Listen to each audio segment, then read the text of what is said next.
Hi, my name's Peter Kaselakis and I own Providore Co. We're a coffee wholesaling, roasting business distribution that got established in 2016.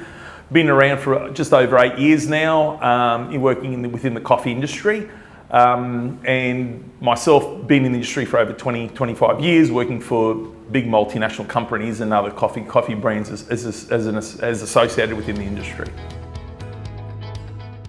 Typically a day for me will start with, making sure that, if the phone rings, we're attentive. It could be a 5:30 phone call in the morning and the machine's gone down, to distribution problems, to staff problems, someone's sick, but then obviously running and maintaining the existing stuff that you have to, maintain as well. So one of the key factors is time.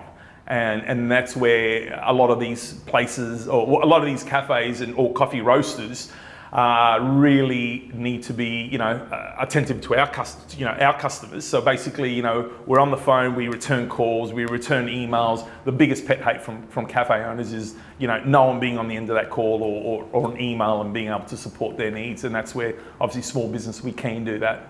And as you grow, that's when it becomes a little bit more difficult because you've got more staff and more operations. But day to day is just running the business, as in day-to-day operations, but then obviously sitting down at the end of the week or at the end of the day and saying, look, what's the bigger picture? And then obviously trying to manage the business as well. So they're probably the two biggest ones. There's a couple of business challenges that we're facing, and one of them is obviously just cost of doing business. The demand on coffee roasters or suppliers has never been anything. So everyone wants great service, great response, great return time, but at the same time, some are willing to pay that because they appreciate quality, but others don't. So there's an imbalance in the system or in the industry that everyone still looks for that cheap offer, but still maintaining that customer service. But something will give. And what will happen is businesses will go down over the next coming years. One, because obviously the cost of goods to do business has enhanced, but obviously at the same time, when you got cost of goods, you got freight, you got distribution. So the biggest challenge for small business or myself is to find the balance that you are making money, and obviously we're in business to make money, but at the same time trying to keep everything relevant for our customers. The relationship between Coffee Alliance or the Coffee Commune and Providore is a little bit unique because, when I partnered up and we moved into the Coffee Commune family, I was the first one to move into the premises. Providore Co still rents and maintains its own distribution business next door, but with the added benefit, the number one thing for me is my time. I didn't have to set up a facility. I didn't have to outlay millions of dollars. I don't pay for gas. I don't pay for electricity because the facility is like my facility. So I can walk in, do what I need to do, talk to the right people, and I can still function. Now, if that part of the arm where my roaster can come in and use this facility, through COVID, wouldn't have been able to do it. There is no way you can spend millions of dollars on a facility. So the biggest thing that Coffee Commune has probably added, and Coffee Alliance and ICT is, ICT with the green bean and Ray with his expertise in green bean buying. You've got Coffee Alliance with Naz and the guys that obviously that help with our production and what we need to do, and that lets us, my team, focus on distribution, selling, and being out on the field. So that's probably the crucial time and money.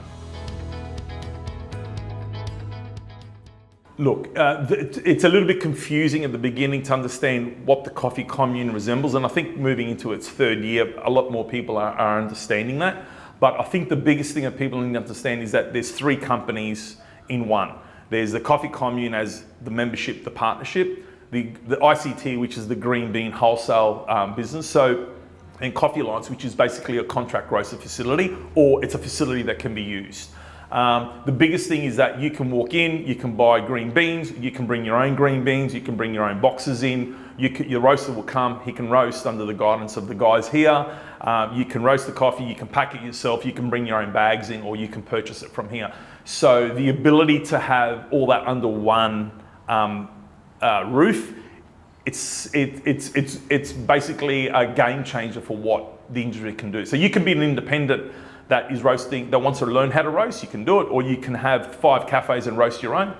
But again, running 2 or 3 cafes and trying to manage that and then coming in here to roast your own, it's all about time and it's all about money. And people need to weigh up the fact of, quality of life too. So yeah, you've got to find a balance. But back to the Coffee Commune, 3 businesses and they offer expertise, knowledge. There's also HR support, there's memberships, there's all these other suppliers that like myself, that can add value to the business, to the cafes in the coffee industry. So in a nutshell, I think the Coffee Commune and ICT and Coffee Alliance have come a long way under what they tried to effectively create the market, because the industry needed something like the Coffee Commune where people that don't have the experience can be helped and small businesses to grow.